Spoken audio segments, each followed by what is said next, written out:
September 17th, 1788. Transylvania, near the town of Karánsebes. An Austrian army of approximately 100,000 men was marching toward the Ottoman Empire. The Austro-Turkish War had been raging for months, and this massive force was meant to push deep into Ottoman territory. That night, Austrian scouts crossed the Timish River. They found no enemy forces. What they did find was a group of Romani selling schnapps, strong alcohol. The scouts bought several bottles and began drinking. When Austrian infantry arrived at the river an hour later, they saw the scouts drunk and celebrating. Naturally, they demanded to share the alcohol. The scouts refused.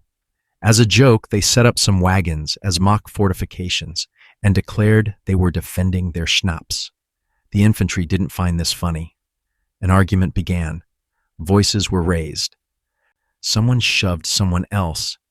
Then someone fired a shot. In the darkness, other units heard gunfire. Officers began shouting warnings. Soldiers who spoke different languages heard different things. Someone yelled, "Tursi! Tursi! Turks! Turks!" Panic spread like wildfire through the camp. Units began firing at shadows. Cavalry charged into infantry. Artillery crews fired into the darkness at shapes they thought were the enemy. By dawn, the Austrian army had disintegrated.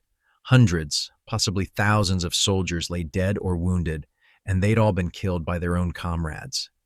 The Ottoman army hadn't even arrived yet. When they did, 2 days later, they found Austrian corpses, abandoned equipment, and an undefended town. They occupied Karánsebes without firing a single shot. This is the story of the Battle of Karánsebes, the most absurd military disaster in history. The night an army of 100,000 men defeated itself over some bottles of schnapps and a misunderstood shout in the darkness. This is War Blunders. To understand how this disaster happened, we need to understand the Austrian army of 1788. The Austro-Turkish War had begun in 1787. Austria, allied with Russia, was fighting the Ottoman Empire. The reasons were the usual: territorial expansion, control of the Balkans, great power politics. Emperor Joseph II personally led Austrian forces in the early campaigns. But the war was not going well. Supply problems, disease, and Ottoman resistance had stalled the Austrian advance. By September 1788, a new offensive was being organized. A massive army, contemporary sources say between 100,000 and 120,000 men, was assembled to march through Transylvania toward Ottoman positions along the Danube. This wasn't just an army, it was a chaotic collection of nationalities, languages, and cultures, all forcibly unified under the Habsburg banner. The Austrian Empire in 1788 was not ethnically Austrian. It was a multi-ethnic empire that had expanded through conquest and marriage alliances over centuries. The army marching toward Karánsebes included German speakers from Austria proper, Hungarians, Italians from Habsburg-controlled territories, Croats, Serbs, Czechs, Slovaks, and various other ethnic groups. These men didn't share a common language. They didn't share a common culture. Many resented being conscripted to fight a war that had nothing to do with their homelands. Communication was a nightmare. Officers gave orders in German. Many soldiers didn't understand German. Translation had to happen multiple times down the chain of command, and meaning got lost with each translation. Discipline was poor. These weren't professional soldiers. Many were peasant conscripts who'd been given minimal training and a musket. They were poorly paid, poorly fed, and poorly led. Different regiments had different uniforms, different languages, different traditions. The only thing unifying them was that they were all technically fighting for the Habsburg emperor. This created a situation ripe for confusion. And on the night of September 17th, 1788, confusion would spiral into catastrophe. The army had been marching for days. Morale was low. Supply lines were stretched. Soldiers were tired, hungry, and nervous about the upcoming battle with the Ottomans. They knew the Ottomans were somewhere ahead of them. They knew Ottoman scouts could be watching them. Everyone was on edge, expecting an attack at any moment. This combination, multiple languages, poor communication, low morale, high tension, and the expectation of enemy attack, made the Austrian camp a powder keg waiting for a spark. That spark came in the form of schnapps. September 17th, late afternoon, the Austrian army made camp near Karánsebes, a small town on the Timiş River in Transylvania.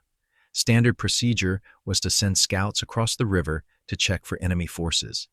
A unit of hussars, light cavalry, crossed the river and scouted the area. They found no Ottoman troops. What they did find was a group of Romani traders with several barrels of tsuika, Romanian plum brandy, similar to schnapps. Strong stuff. The hussars, seeing no enemy and feeling celebratory, decided to buy some alcohol. They paid the traders and began drinking by the riverside. This was against regulations, of course.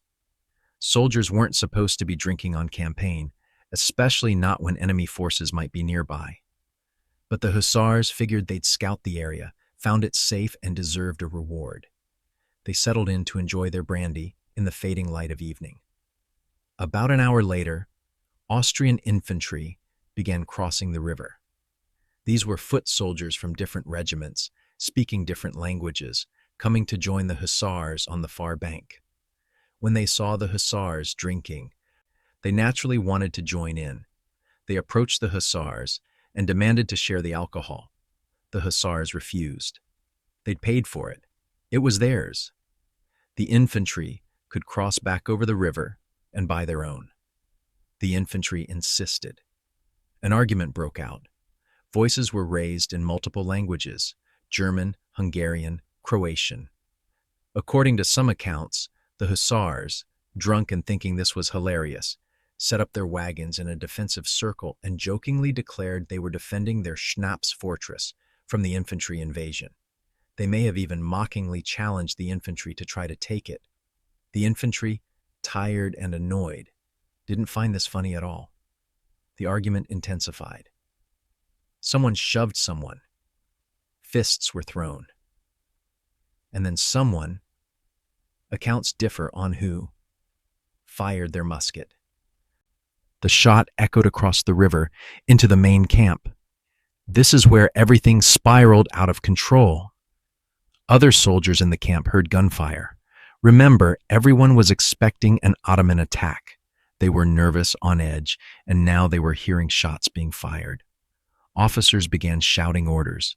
Soldiers grabbed weapons and scrambled to defensive positions. But what were they defending against? Where was the enemy? What was happening? Meanwhile, at the riverside, the hussars and infantry were now in a full brawl. More shots were fired. Men were wrestling in the mud. It was chaos, but it was localized. Just two drunk groups fighting over alcohol. But in the darkness, soldiers farther away couldn't see what was happening. They just heard gunfire, shouts and screams. Hussars at the river, trying to restore order or warn others, began shouting, "Halt! Halt!" the standard call to stop. But to Hungarian soldiers in the camp, the German word halt sounded similar to the Hungarian word halál, death. Some Hungarian units thought they were hearing warnings about death or attacks. Other soldiers heard hussars shouting what sounded like Turci, Turci, Turks, Turks. In the darkness and confusion, this cry spread through the camp. The Turks were attacking. The Ottomans were here. The enemy had found them. Panic erupted. Soldiers who didn't speak German heard fragments of words in the darkness. Italian soldiers heard shouting they couldn't understand. Serbian and Croatian units heard German commands but didn't know what they meant. Everyone started shouting in their own languages. The camp descended into linguistic chaos. No one knew what was happening, but everyone knew something was wrong. Officers tried to restore order, but they couldn't make themselves heard over the panic. And even when they did shout orders, half their men didn't understand them. Units began firing into the darkness at shapes and shadows. They were convinced the Ottomans were attacking. They could hear gunfire. Surely that meant combat. The firing spread. Austrian soldiers were shooting at other Austrian soldiers, but in the darkness no one could tell. Everyone assumed the shapes they were shooting at were the enemy. Cavalry units, hearing the chaos and thinking they were being attacked, mounted up and charged straight into their own infantry formations. Austrian infantry, seeing cavalry charging toward them in the darkness, fired volleys into the horsemen. Austrian cavalry, taking casualties from what they thought was enemy fire, cut down the infantry with sabers. Artillery crews, positioned on high ground and hearing intense gunfire from the camp below, opened fire with cannons. They were aiming at what they thought were Ottoman positions. They were actually firing at their own camp. Cannonballs crashed into Austrian tents, wagons, and soldiers. More men died. More panic spread. Some regiments tried to organize defensive formations. They formed lines, fixed bayonets, and prepared to repel the Turkish attack.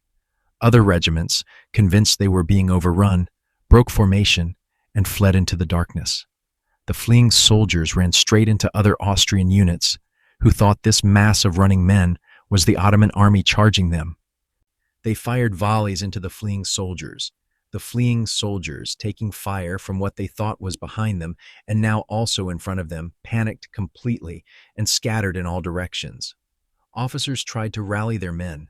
Some were shot by their own soldiers, who mistook them for the enemy in the darkness. Other officers were trampled by cavalry or hit by artillery fire meant for the Ottomans. The chaos continued for hours.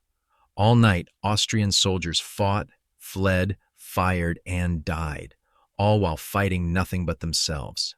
Some units maintained discipline and held their positions, waiting for dawn to reveal the enemy. But they were in the minority. Most of the army was scattered, panicked, or dead. By the time the sun rose on September 18th, the truth became horrifyingly clear. There were no Ottomans. There had never been Ottomans. They'd been fighting themselves all night. Dawn broke over a battlefield that should never have existed. Austrian soldiers stumbled through the carnage, slowly realizing what had happened. Bodies everywhere, all in Austrian uniforms. Wounded men calling for help in a dozen different languages. Abandoned equipment scattered across miles. The town of Karánsebes was undefended. Most of the army had fled during the night. Some units were miles away, still convinced they were retreating from an Ottoman attack. The casualty count from that night is disputed. Historical records from 1788 are incomplete, and the Austrian military wasn't eager to document this disaster in detail. Some sources claim hundreds of casualties. Others suggest thousands. The most commonly cited range is between 150 to 200 killed and wounded. The truth probably lies somewhere in that range. Given that the chaos involved 100,000 men firing at each other with muskets, artillery, and cavalry charges in darkness, it's remarkable the casualties weren't higher. But even if we take the lower estimate of 150 casualties, that's 150 men killed by their own army over schnapps and a misunderstood shout. The psychological toll was worse than the physical casualties. An army that had just spent the night fighting itself wasn't in any condition to face a real enemy. Morale was shattered. Officers had lost control. Units were scattered across the countryside. Equipment was abandoned. The camp was in ruins. Soldiers didn't know who they'd killed in the darkness. Had they shot their friends? Their comrades from other regiments? The guilt and trauma were overwhelming, and the humiliation. Once the soldiers realized what had happened, the shame was crushing. They'd panicked, fled, and killed their own comrades over nothing. Emperor Joseph II, when he heard about the disaster, was reportedly furious. But what could he do? Court-martial the entire army? The incident was downplayed in official reports. The casualties were attributed to confusion during night maneuvers or similar vague language. The Austrian military command did not want this story getting out, but stories like this always get out. Within weeks, accounts of the Battle of Karánsebes were spreading through Europe. At first, people didn't believe it. Surely this was propaganda or an exaggeration, but too many Austrian soldiers told the same story. Too many witnesses confirmed the details. 2 days after the disaster, on September 20th, the Ottoman army arrived at Karánsebes. They found a town essentially undefended. They found Austrian corpses. They found abandoned weapons, wagons, and supplies. The Ottomans were reportedly confused at first. Had there been a battle? Had another Ottoman force gotten here first? Where was the Austrian army? When they realized what had happened, that the Austrians had fought themselves and fled, they were amazed. The Ottoman forces occupied Karánsebes without resistance. They captured the supplies the Austrians had abandoned, and they gained a valuable propaganda victory. News of Karánsebes damaged Austrian morale throughout the war. How could soldiers trust their commanders or their comrades after this?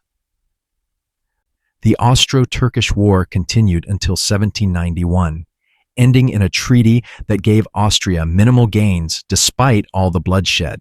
The war is generally considered a failure for Austria, and part of that failure can be traced back to the night of September 17th, 1788, when an army defeated itself over bottles of schnapps.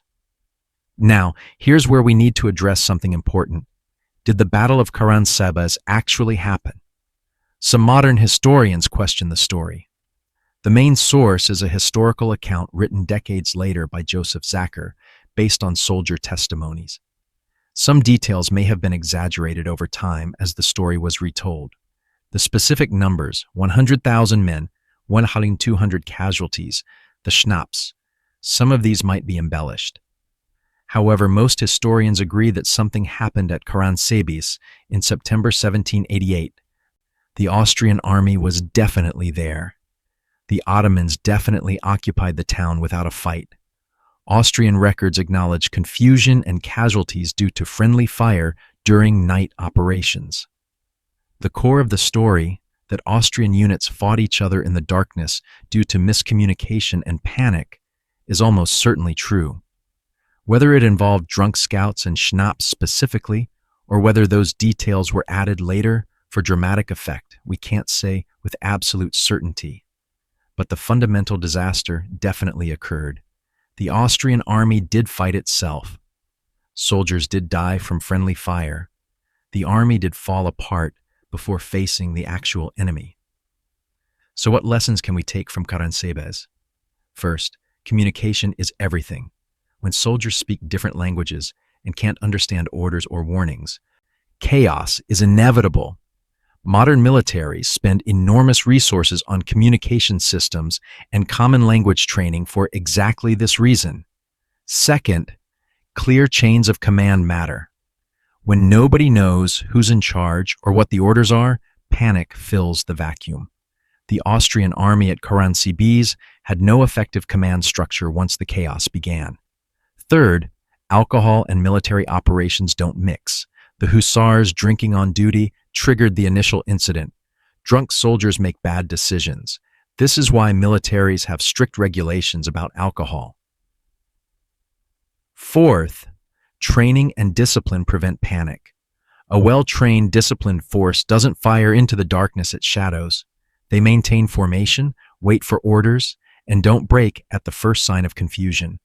The Austrian conscript army of 1788 lacked this training. Fifth, multi-ethnic empires make terrible armies unless they're properly integrated. The Austrian army's various nationalities created a communication nightmare. Without a common language and culture, maintaining cohesion under stress was nearly impossible. Modern militaries that recruit from diverse populations, like the U.S. military, invest heavily in training that creates a shared military culture and language precisely to avoid Karánsebes-type disasters. The Battle of Karánsebes became famous as a cautionary tale. Military academies cite it as an example of what happens when communication breaks down. It's taught in courses on military leadership, organizational psychology, and crisis management. The phrase Karánsebes syndrome is sometimes used to describe situations where organizations fight themselves due to internal confusion rather than external threats. In business schools, Karánsebes is used as an example of how organizational chaos can lead to self-destructive behavior, departments fighting each other instead of working together. But there's something darkly comedic about the story that's made it endure in popular culture. The image of an army attacking itself over schnapps has a tragicomic quality that's hard to forget. It's absurd, it's ridiculous, and yet it's human. These were men under stress, in the dark, nervous about enemy attack, unable to communicate effectively, and someone fired a shot. Everything that followed was predictable human behavior under those conditions. We want to laugh at the absurdity, but we also have to acknowledge the tragedy. Men died that night, real soldiers with families and homes, killed by their own comrades in a pointless disaster. The Battle of Karánsebes is unique among war blunders. Most military disasters involve tactical errors, strategic miscalculations, or being outsmarted by the enemy. The Russians at Tsushima lost to a better equipped, better trained Japanese navy. The Italians at Adwa underestimated Ethiopian military capability. The Light Brigade charged into the wrong valley due to unclear orders, but at Karánsebes there was no enemy. There was no battle plan that went wrong. There was no tactical decision to question. There was just an army that became so confused, so panicked, and so unable to communicate that it attacked itself. It's the ultimate self-own in military history. An army of 100,000 men defeated by 100,000 men from the same army. The Ottoman forces must have been amazed when they arrived 2 days later and found the town undefended and Austrian corpses scattered around. They'd been preparing for a major battle, and instead they found the evidence of a massacre where there had been no enemy. Its military incompetence distilled to its purest form. No complicated strategy went wrong. No subtle tactical error was made. Just pure, simple chaos. The story endures because it's so perfectly absurd, and because, in a dark way, it captures something true about military organization and human behavior. Give 100,000 people weapons, put them under stress, take away their ability to communicate effectively, add darkness and panic, and this is what can happen. They'll fight shadows. They'll fire at sounds. They'll panic at rumors. And they'll kill each other while convinced they're fighting the enemy. Today, the town of Karánsebes is in Romania. There's no monument to the battle because technically there was no battle, just a disaster, but the story is remembered, told in military academies, cited in history books, used as an example in business schools. The night an empire's army defeated itself. Austria versus Austria. Austria lost. That was the Battle of Karánsebes, a disaster born from schnapps, miscommunication, and panic. An army that killed its own soldiers in the darkness. A battle with no enemy. The most absurd war blunder in history.